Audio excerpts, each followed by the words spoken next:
আমি ফ্রন্ট রয়ে বসি, ফ্রন্ট সিটে বসি, তারপর ওরা আমায় টেনে পেছনে নিয়ে গেল। আপনারা দেখুন, এইভাবে যদি মন্ত্রী বসে, মাননীয় মন্ত্রী বসে গাড়ির কাঁচের উপর হামলা হয়, এটা তো একেবারে আহত করার মতো, শারীরিকভাবে আহত করার মতো টার্গেট করে করেছে এই অসভ্যগুলো। যেখানে একটা ওয়েব কুপার সম্মেলন ঘোষিত প্রোগ্রাম, সেটা ডিস্টার্ব করতে গেছে। মাননীয় মন্ত্রী তখনও বলেছেন আমি কথা বলবো, তারপরেও আমাদের অধ্যাপকদের মারধর করা হয়েছে। আর এটা এরা কি চায়? এই বামেরা তো লন্ডভন্ড করেছে 34টা বছর ধরে, তারপরে আজকে এই ঘটনা, পুরো কাঁচের এই অবস্থা, আর সামনে সিটে বসে মাননীয় মন্ত্রী।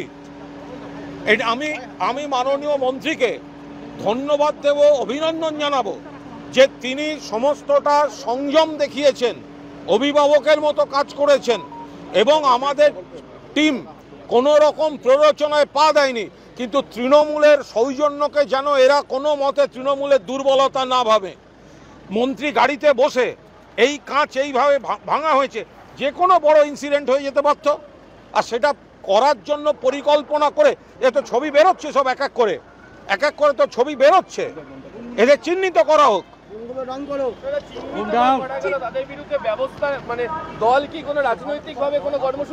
আমরা তো প্রতিহিংসা পরায়ণ নই, তাহলে আমরা সেটা সেই ভাষায় বুঝে নিতাম। এটা মমতা বন্দ্যোপাধ্যায় মাননীয় মুখ্যমন্ত্রী, তো ফলে আমরা তো ওইভাবে বলতে পারি না। পরে কি হবে, প্রশাসনিকভাবে কি হবে, সেটা প্রশাসনিক স্তরে ওনারা ঠিক করবেন।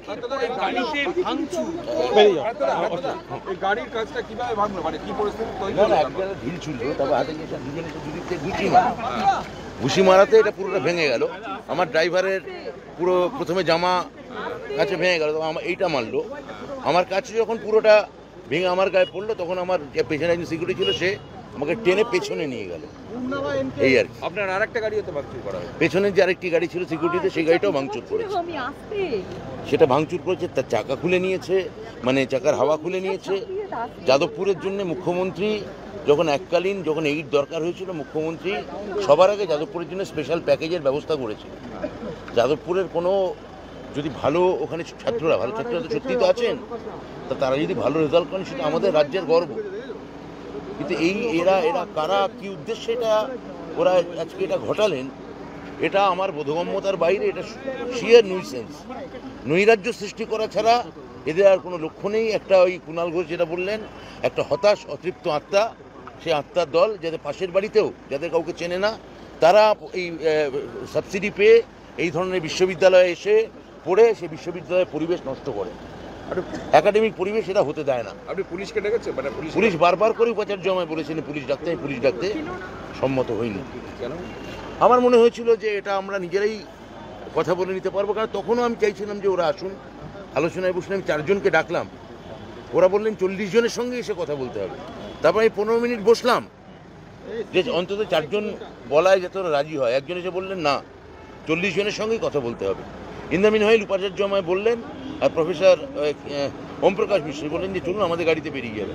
তো গিয়ে দেখলাম আমার গাড়িটাই আছে, আমি উঠে পড়লাম। তারপর এই ইট, লাঠি, গুলি, গালাগাল, গুলি বর্ষণ, এই লাঠি বর্ষণ, এসবই চললো। চিকিৎসকরা কি বললেন? আপনি যে ট্রমা কেয়ারে অনেকগুলো টেস্ট করালেন, চিকিৎসকরা বললেন যে একটা প্রেশারে, আমি এত ডিটেল বলবো না, আমি বলছি আমি ঠিক আছি, আমি